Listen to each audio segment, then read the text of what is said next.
My best friend went silent for exactly 1 year, for days, and around 6 hours.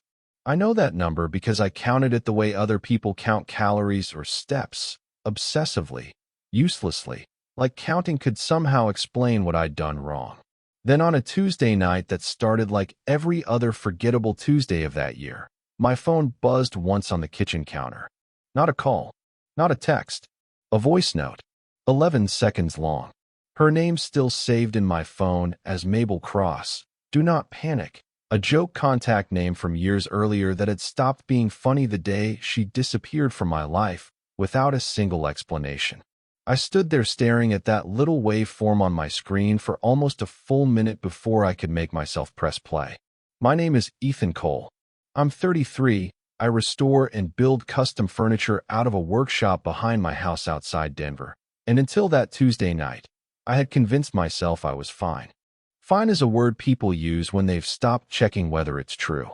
Maya Bennett had been my best friend since we were 19 years old, and for most of the 11 years after that, she had been the steadiest thing in my life.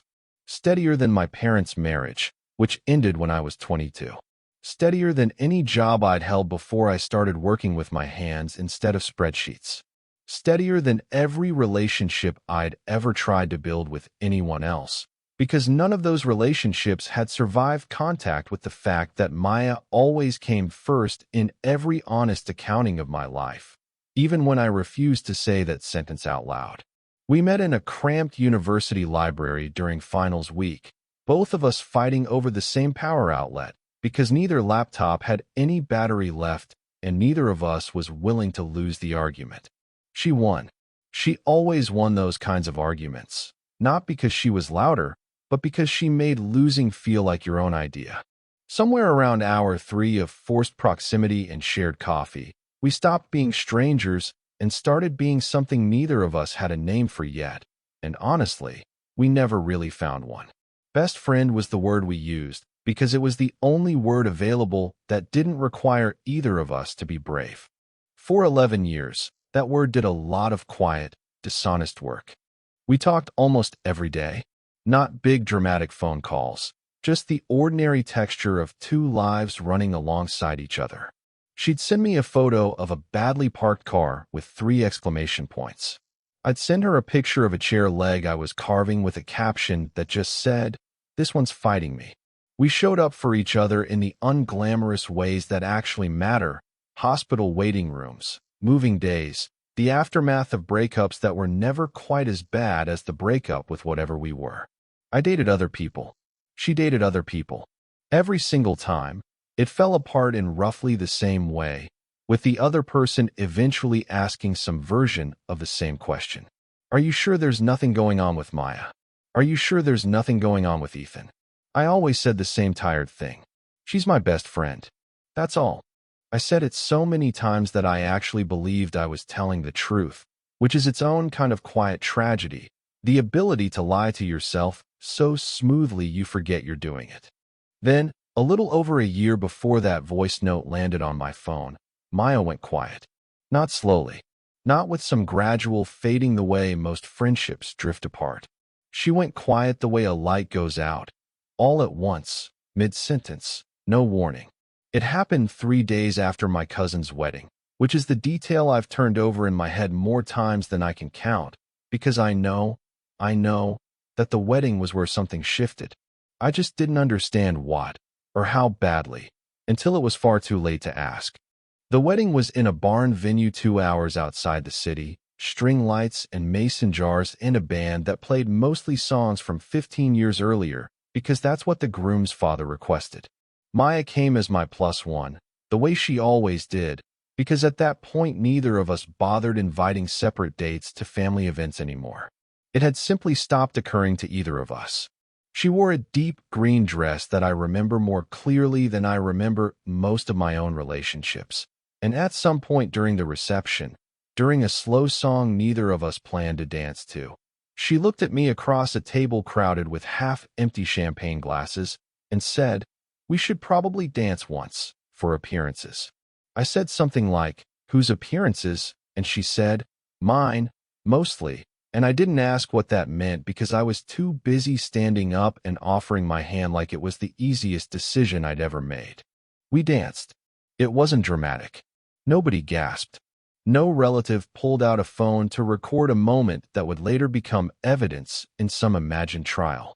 It was just two people who had known each other for over a decade, moving slowly under string lights, closer than either of us usually allowed. And for about 90 seconds, something in the air between us changed its shape entirely. I remember her hand tightening slightly on my shoulder. I remember thinking, with a kind of quiet horror, that I did not want the song to end. I remember looking down at her right as she looked up at me, and for one suspended second, it felt like the whole barn, the band, the mason jars, my extended family, every excuse I'd ever made, simply fell away. Then the song ended. And I did what I always did when something with Maya threatened to become undeniable. I made a joke. I said something forgettable about my aunt's dance moves, and Maya laughed the way she always laughed at my jokes, generous even when they weren't funny, and we walked back to the table, and I told myself nothing had happened, because nothing had, technically. Nothing anyone else could see. 3 days later, she stopped answering my texts. I didn't panic at first.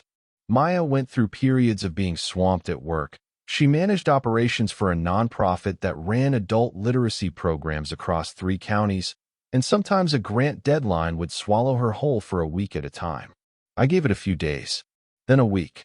Then I called, and it rang through to voicemail without a single ring being picked up, which had never happened in 11 years, not once, not even during the worst weeks of her life. I texted something simple. "Hey, everything okay?" No response. I texted again 2 days later, a little more direct. Did I do something? Still nothing. By the 3rd week, I drove to her apartment, and her downstairs neighbor, a retired man named Walt who fed the building's stray cat and knew everyone's business, told me she'd moved out. Just like that. No forwarding information he was willing to share, though I suspected even Walt didn't fully understand what had happened. Only that a moving truck had come on a Saturday morning and Maya had left without much fanfare. I want to be honest about what that did to me, because the version of this story where I handled it gracefully would be a lie, and I've told myself enough lies about Maya already. I did not handle it gracefully. I spent the better part of 2 months convinced I had somehow ruined the only relationship in my life that had never once required me to perform being someone else. I went through every conversation from the wedding, every text from the weeks before, searching for the moment I'd said the wrong thing, done the wrong thing, been the wrong kind of person. I called her sister, Priya, who I'd known for years through Maya, and Priya was kind but firm in a way that told me she'd been given instructions. "She needs some time, Ethan. Please don't push." I asked what had happened. Priya said only, "It's not really my story to tell," which was somehow worse than if she'd simply said nothing at all, because it confirmed that something had happened, something significant enough that Maya's own sister was standing guard over it. So I stopped pushing, not because I wanted to, but because I didn't know what else respecting someone was supposed to look like when the someone in question had made it very clear, through the loudest silence I'd ever experienced, that she needed distance from me specifically. The year that followed was the strangest, quietest stretch of my adult life. I kept working. I kept building things with my hands, chairs and tables, and one very stubborn rocking cradle for a friend's newborn, because sawdust and measurements didn't ask me questions I couldn't answer. I dated, briefly, a woman named Sasha who worked in marketing and was lovely in every way that should have mattered, except that 3 months in, she asked me the same question everyone always asked, some version of who is Maya, and this time I couldn't produce the old, easy denial. I just went quiet, and Sasha, to her credit, understood exactly what that silence meant before I did, and she ended things gently, telling me I clearly had something to sort out before I had any business being in a relationship with anyone, and she wasn't wrong, and I respected her too much to argue. I thought about Maya constantly, not in some dramatic, consuming way that stopped me from living my life, but in the low, persistent way that grief works when the person you're grieving is still alive somewhere, just unreachable. I'd hear a song we used to argue about. I'd see a badly parked car and reach for my phone before remembering there was no one to send the photo to anymore. I'd walk past the library where we met and feel something twist in my chest that I never had a clean word for. 11 years of a person woven into the ordinary architecture of your life doesn't just come out clean when that person disappears. It leaves gaps shaped exactly like her, in places you don't expect to find them. Around month 8, I finally let myself ask the question I'd been avoiding since the barn. Not what had I done wrong.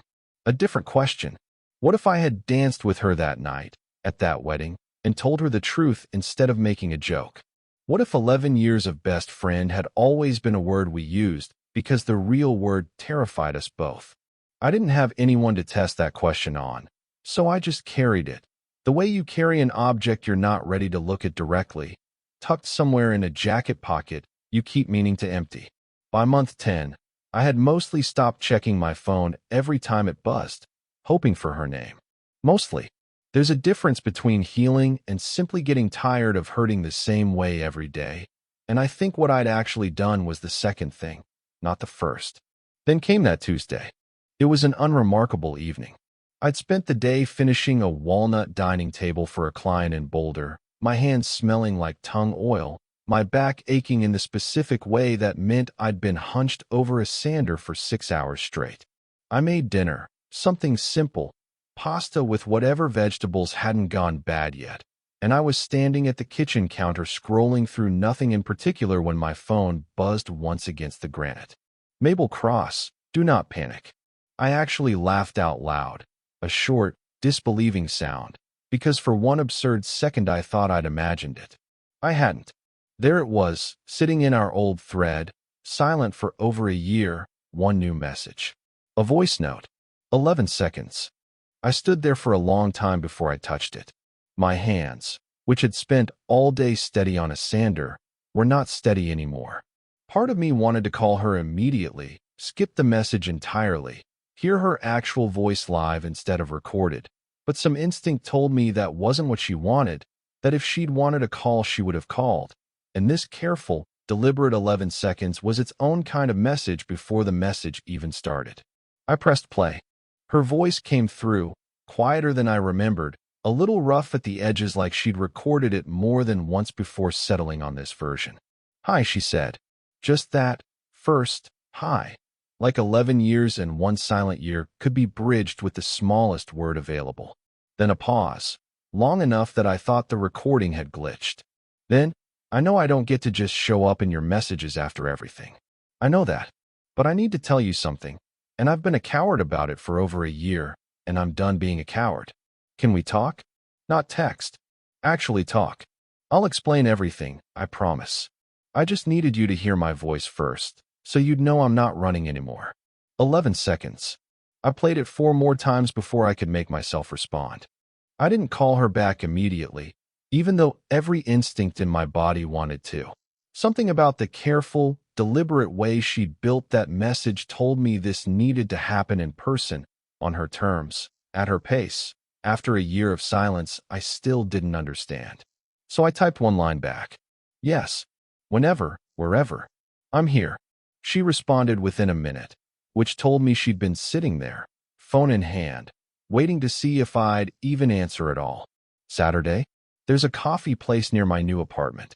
I'll send the address. Saturday felt impossibly far away and impossibly soon at the same time.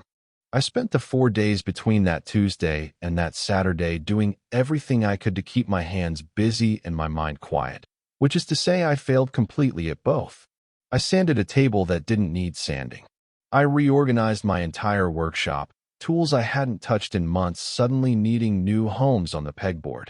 I called my sister, Grace, the only person who had watched the whole 11-year saga unfold from a safe distance and had opinions about it she'd never been shy about sharing. She sent you a voice note, Grace said, in the tone of someone confirming a rumor she'd always suspected was true.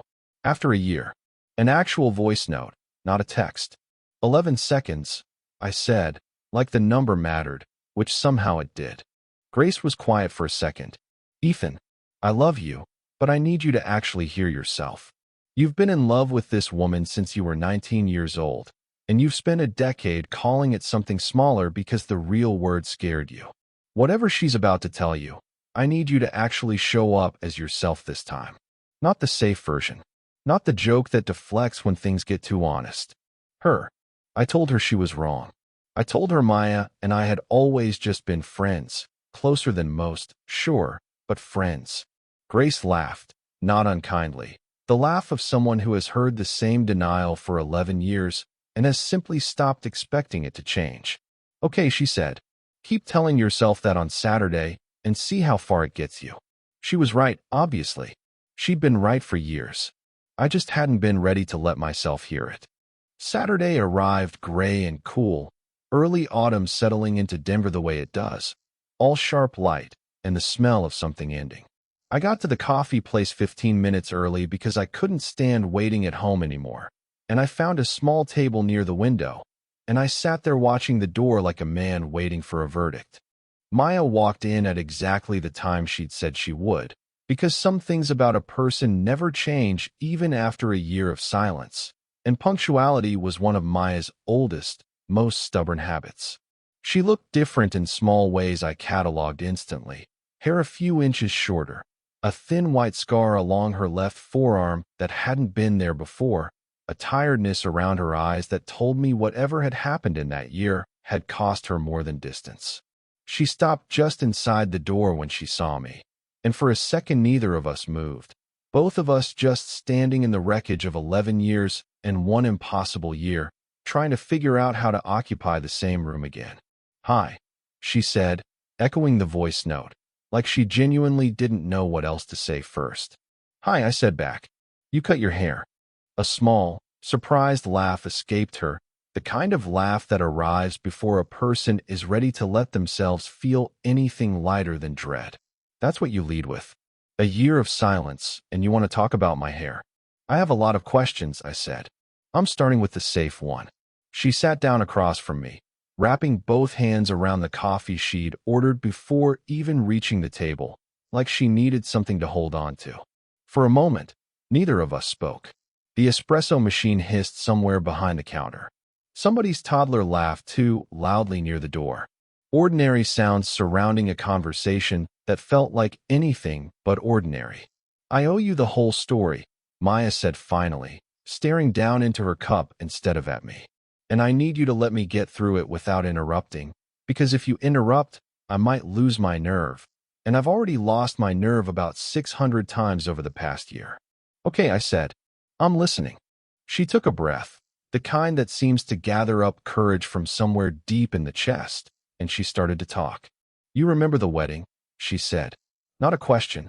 I nodded anyway. You remember the dance? I remember, I said quietly. I've thought about it more than I probably should have. Something flickered across her face, hope maybe, or fear, or both at once, but she pushed forward before either of us could get distracted by it. That night, she said, something happened to me that I wasn't prepared for. I'd spent years, Ethan, years, telling myself that what I felt for you was just friendship, deep friendship, the kind of closeness some people are lucky enough to have. And then we danced, and for about 90 seconds I couldn't lie to myself anymore. I looked at you and I knew, I actually knew, that I was in love with you, and I had been for a very long time. And I had built my entire adult life around a friendship that was never going to be enough for what I actually felt. I opened my mouth. She held up one hand, gently. Let me finish. Please. I closed my mouth. I went home that night, and I didn't sleep, she continued. I kept replaying the dance, and I kept thinking about how you made a joke right after, the way you always did whenever something between us got too honest, and I understood, in this very clear, very painful way, that you were never going to let yourself feel what I was feeling. Not because you didn't care about me. I never doubted that you cared about me. But because you'd built your whole life around being safe with me instead of honest with me, and I didn't think that was ever going to change. She paused, wrapping her hands tighter around the cup. And then 3 days after the wedding, I found out something else. Something that had nothing to do with you, and everything to do with why I disappeared the way I did. Here, Her voice changed, dropped lower, steadier in the way people get steady right before they say something they've rehearsed too many times to keep sounding natural. My mom had a genetic condition. You remember, I told you about it years ago, early onset Huntington's. It runs in her family. She started showing symptoms in her late 40s, and by the time I was in college, she'd already lost most of her ability to live independently. I told you all of that. What I never told you, because I never let myself think about it directly, was that there was a 50% chance I carried the same gene. I'd avoided getting tested for years. I told myself I didn't want to know, that not knowing let me live a normal life. But after the wedding, after that dance, after finally admitting to myself what I felt for you, I panicked, in this specific, ugly way. I thought, what if I let myself have this with him? What if I finally told him the truth, and then found out I carried the gene, and had to watch him choose to stay with me anyway out of guilt, or worse, watch him quietly, slowly pull away the way people sometimes do when a future gets complicated. I couldn't survive that. Losing you as a friend would have hurt. Losing you after finally having you, and then watching that get taken away by my own body, felt unsurvivable.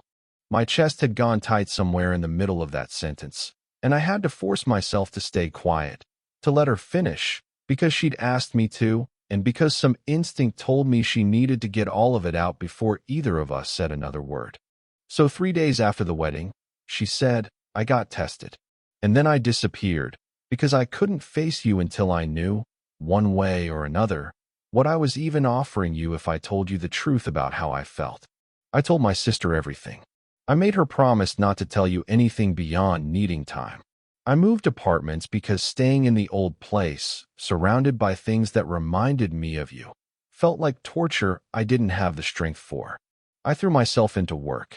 I went to therapy, finally, after years of needing it and not going. And I waited for results that took far longer than they were supposed to, because of some lab backlog nobody could explain to me. And every single day of that waiting felt like standing at the edge of two entirely different lives, and I didn't know which one I was going to end up living. She finally looked up at me, and her eyes were wet, though she hadn't let a single tear fall yet, holding it together with the kind of discipline I recognized because I'd spent a year practicing the same thing. The results came back 6 weeks ago, she said. I don't carry the gene. The room seemed to tilt slightly. Maya, I started, but she shook her head, not finished yet. I don't carry it, she said again, like she still needed to hear herself say it to believe it. And I should have called you the second I found out. I should have shown up at your door that same day. Instead, I sat with it for 6 weeks, terrified, because by then I'd convinced myself that too much time had passed, that you'd moved on, that showing up now with this enormous confession would just be cruel to both of us. I wrote probably 30 different messages I never sent. I recorded that voice note 9 separate times before I let myself send it, because I kept losing my nerve halfway through and deleting it and starting over. I am sorry, Ethan. I am so sorry for the year I took from you without any explanation. You didn't deserve that. Whatever I was protecting myself from, you didn't deserve to be collateral damage in it.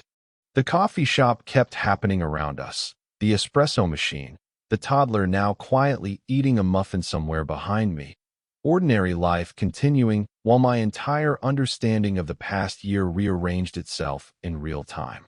I thought about the 8 months of low-grade grief, the question I'd finally let myself ask around month 8. What if I had told her the truth at that wedding instead of making a joke? I thought about Grace's voice on the phone, telling me to show up as myself this time, not the safe version. Can I talk now? I asked quietly. Maya let out a breath that was almost a laugh, wiping quickly at one eye before a tear could fully escape. Please. I spent that whole year thinking I'd ruined something, I said. I went through every conversation from the weeks before the wedding trying to find the moment I said the wrong thing. I called your sister so many times she probably has my number saved as an emergency contact by now. I dated someone for 3 months who eventually told me, very gently, that I clearly had something to sort out before I had any business being with anyone else. And she was right, because the whole time I was with her, some part of me was still standing in that barn, still finishing that dance in my head, wondering what would have happened if I hadn't made a joke the second the song ended. Maya was watching me now with an intensity that made it hard to keep talking, but I made myself finish anyway, because she'd been brave enough to say the hard thing first, and I owed her the same. "I've called you my best friend for 11 years, I said, because it was the only word that let me have you in my life without having to risk losing you completely. Every time someone asked if there was something going on between us, I said no, automatically, before I even let myself think about whether that was true. And I think some part of me always knew it wasn't true. I think I've been in love with you since sometime in that library, arguing over a power outlet, and I think I've spent 11 years being too scared to say that sentence out loud, because as long as I never said it, I never had to find out what happened if you didn't feel the same way. Except you did feel the same way. You've apparently felt the same way for years, and we both just sat on it, terrified, calling it friendship because friendship felt survivable and the real thing didn't." Maya reached across the small table then, slowly, the way you'd reach for something you weren't entirely sure was safe to touch yet, and I met her halfway, my hand closing over hers. "So what happens now?" she asked, her voice barely above a whisper. "Now," I said, "I think we stop being cowards. Both of us. At the same time, for once." She laughed, wet and real, the kind of laugh that arrives right alongside tears instead of them. "That's a terrifyingly mature answer for a man who once responded to a slow dance by making a joke about his aunt. I've had a year to think about my mistakes," I said. "I'm a changed man." "We'll see," she said, but she was smiling now, really smiling. The specific smile I'd missed more than I'd let myself admit for over a year, and something in my chest finally loosened after 12 months of being clenched so tight, I'd almost forgotten what it felt like otherwise. We stayed in that coffee shop for almost 3 hours, long after our drinks had gone cold, talking in the way we always used to before the silence, except now nothing was hidden underneath the words. I asked about the year in detail, the therapy, the new apartment, the scar on her arm, which turned out to be from a minor kitchen accident during a particularly stress-filled week. Nothing dramatic, just one more small thing I'd missed knowing about her. She asked about my work, about Sasha, about whether Grace had told me she was right, which of course Grace had, repeatedly, and would likely continue to remind me of for the rest of my life.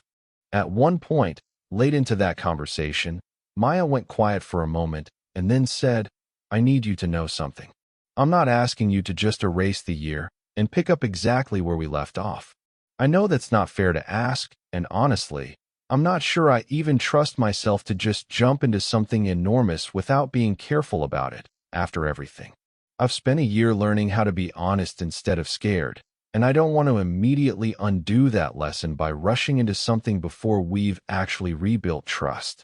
I nodded slowly, and something about how carefully she said it made me love her more, not less, because it was so entirely her, thoughtful even in the middle of the most vulnerable conversation of both our lives. "So what does rebuilding trust look like?" I asked. "Practically." She considered that for a moment. "Dinner Wednesday. Just us, on purpose this time, not disguised as anything else. No barn, no wedding, no 11 years of pretending. Just two people who are finally being honest, figuring out what that actually looks like." "Bookstore first," I said, echoing a phrase I didn't even fully understand the reference for, just something that felt right to say. She laughed, confused, and I shook my head. "Never mind. Dinner Wednesday. On purpose. I like the sound of that." Wednesday came, and it was ordinary in every way that mattered. A small Italian place 2 blocks from her new apartment. Candles that were probably a fire code violation. Bread that arrived warm enough to justify the violation entirely. We talked for 4 hours. We didn't kiss that night, not because either of us didn't want to, but because we both silently agreed, without ever saying so directly, that we were done rushing anything, done letting fear make our decisions for us in either direction, too fast or too slow. We were simply going to let this happen at whatever pace honesty required, for the first time in 11 years. The second date happened 4 days after that, and the third the following week, and somewhere around the fourth, standing outside her apartment building in the same gray early autumn light that had hung over that first coffee shop reunion, Maya reached up, slowly, giving me every opportunity to step back if I wanted to, and kissed me. It wasn't dramatic. Nobody in the surrounding world seemed to notice. It was just two people who had spent over a decade circling the same truth, finally standing still inside it. "Well," she said when we finally pulled apart, resting her forehead against mine the same unhurried way she used to lean into a joke she was building up to. "That took an unreasonably long time. 11 years and one very confusing voice note," I agreed. "I think we've earned a little credit for showing up eventually." 11 seconds, she corrected, smiling. "That's how long the voice note was." I counted. "I counted the year," I said. 369 days. "I'm not proud of that number." "I'm a little proud of it," she said. "It means I mattered enough to count." I told her she'd always mattered enough to count, that the counting wasn't new. Only the honesty about it was, and she went quiet for a second in that way she did whenever something landed somewhere deep. And then she kissed me again, and this time neither of us was in any hurry to stop. A week after that first kiss outside her apartment, Priya called me directly for the first time since the whole ordeal began, and I almost didn't recognize her number until I answered and heard her laughing before she'd even said hello properly. "I need you to know," she said, "that I have been sitting on this secret for over a year, and it has been the single hardest thing I have ever done, including the year I trained for a marathon I never actually finished." I told her I appreciated her loyalty, even if it had cost me a year of confusion. "Loyalty," Priya said, "is watching your sister cry into a pint of ice cream for 3 months because she's terrified of losing her best friend to a genetic test result and not being allowed to tell that best friend anything, because she made you swear on your childhood dog." I hadn't known about the ice cream or the 3 months, and hearing it secondhand from Priya made something in my chest ache in a way I hadn't expected. When I brought it up with Maya later that week, she went quiet for a moment before admitting that the version she'd given me in the coffee shop had been the gentler cut, that the actual year had included nights she wasn't proud of, nights spent staring at my contact photo before locking her phone again without calling, convinced that reaching out too soon would only make everything worse. "I wanted to protect you from watching me fall apart while I waited," she said. "I didn't realize until much later that protecting you from that just meant you fell apart on your own, alone, without even knowing why." I told her that from where I was standing, we'd both been doing the exact same clumsy, well-meaning thing, trying to shield each other from pain neither of us could actually prevent, and that maybe the real lesson in all of it wasn't that either of us had failed, but that we'd both finally learned the difference between protecting someone and simply being honest with them, which almost never turn out to be the same act, no matter how much they can look alike from the inside. We didn't rush the rest of it either. That's the part one want to be honest about, because so many stories skip straight from the reunion to the ending, as though love that took over a decade to admit could suddenly move at lightning speed once it was finally out in the open. Ours didn't. We spent months being deliberate, careful, actually building something instead of simply falling backward into 11 years of unspoken feeling and calling that a foundation. We argued sometimes, real arguments, not the safe surface disagreements friends have, but the harder ones people in love have when they're finally letting themselves be fully seen. We went to therapy together, eventually, not because anything was broken, but because Maya said she wanted us to build better habits than the ones that had kept us both silent for over a decade. And I agreed, because after watching what silence had cost us, I wasn't interested in repeating that mistake in a new form. 6 months after that first coffee shop conversation, I met her for what she said was a casual dinner, and found her standing outside the same barn venue from the wedding, having somehow arranged, with the help of my cousin and an embarrassing amount of coordination from Grace, to rent the space for one evening under the guise of a friend's event planning meeting.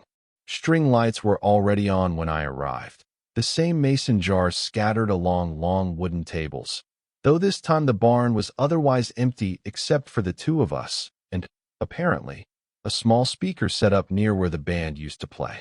You didn't, I said, standing in the doorway, already laughing before I fully understood what I was looking at. I absolutely did, Maya said, walking toward me with a smile that told me she'd been planning this for weeks. I wanted to finish the dance properly, the one we cut short with a joke about your aunt. She pressed play on her phone, the same slow song from that night, or close enough that neither of us could tell the difference anymore. And she held out her hand the exact way she had a year and a half earlier, except this time when I pulled her close. There was no joke waiting at the end of it, no safe deflection, nothing standing between us except two people who had finally stopped being afraid of what they felt. I love you, I said, quietly, into the space between the string lights and her hair. I should have said that here the first time. You're saying it now, she said. That's the part that actually matters.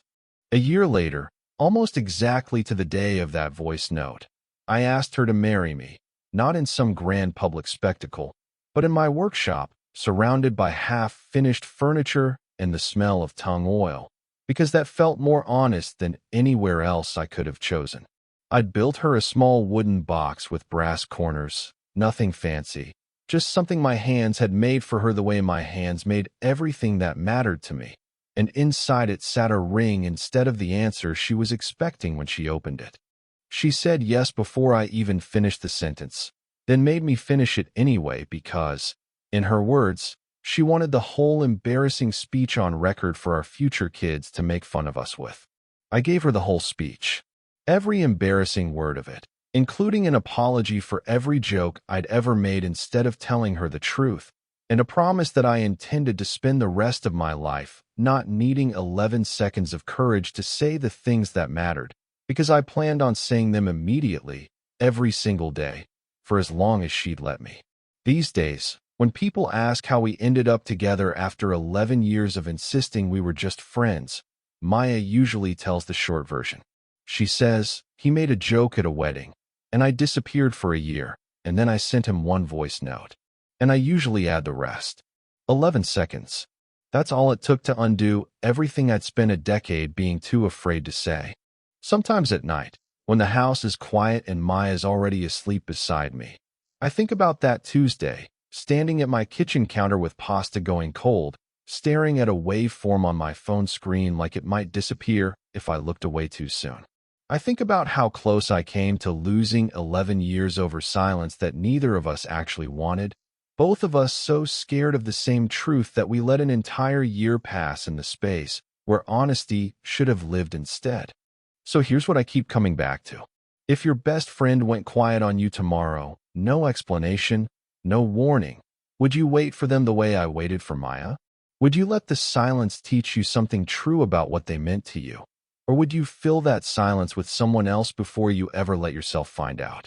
And if one day, out of nowhere, they sent you 11 seconds of their voice after a year of nothing, would you be brave enough to listen all the way through and brave enough to answer honestly when they finally told you the truth?